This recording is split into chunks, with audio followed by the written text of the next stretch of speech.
Hi there, this is Dan Lucas.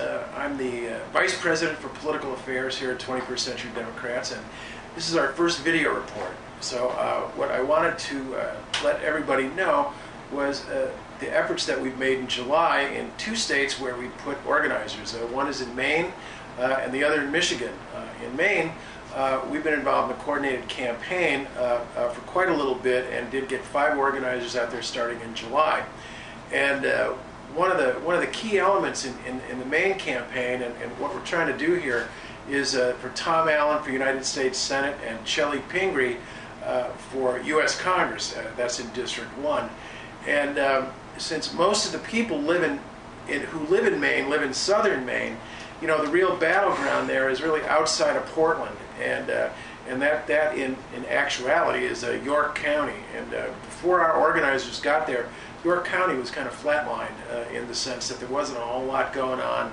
And our organizers got there, and the coordinated campaign called me a couple days ago and said they were really, really happy with everything that had gone on, because in the last 3.5 weeks, York County went from last to first in terms of the number of doors knocked, phone calls made, and positive IDs, which is really, folks, the game here.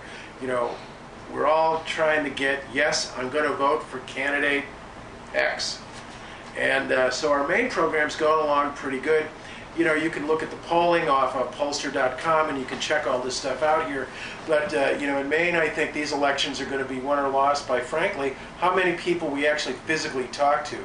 And so our organizers are part of a pretty large effort in the state, you know, to reach out to voters, and we'll see what happens there, obviously, in November. The other actually significant effort that we're making right now is in Michigan. And I don't know how many of you followed Michigan, but it's certainly a bellwether state. It's never a state that Democrats can take for granted. And the battle is really engaged there. We've concentrated our firepower in Oakland County, which is, some people say, there are about 8 swing counties in the United States that really dictate how elections go here. Oakland, Michigan happens to be one of them. It's a huge county, and it's right outside of Detroit.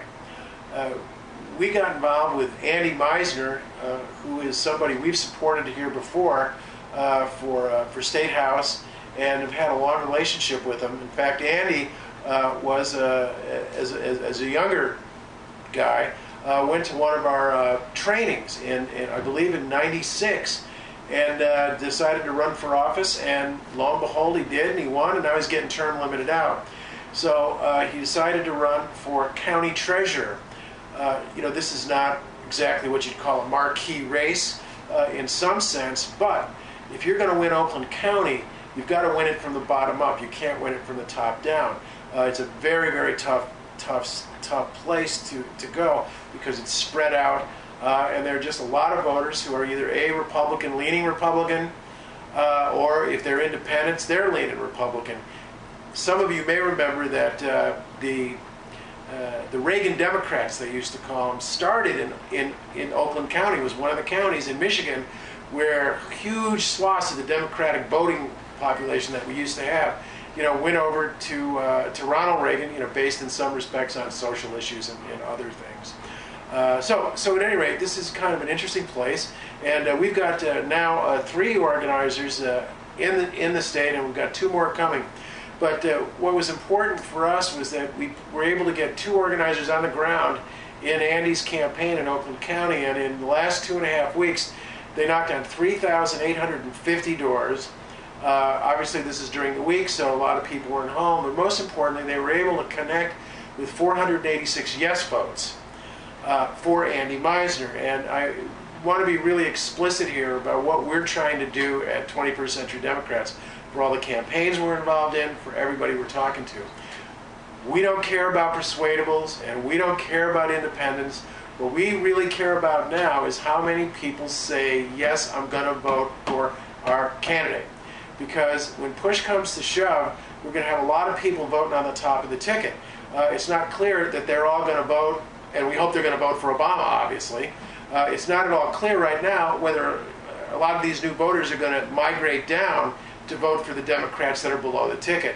So, and we hope they do, but history suggests they won't.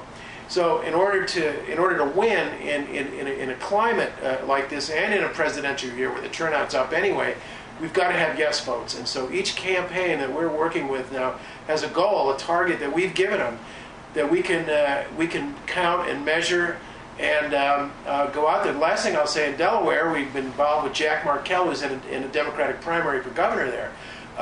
They have identified 5,000 and change yes votes so far, which is terrific. If they can get where, we're going to help them try to get up to 9,000 yes votes by September 1st. So at any rate, that's what we're doing. We're having fun. We've got a bunch more states that are online, and I will look forward to chatting with you again. Thanks.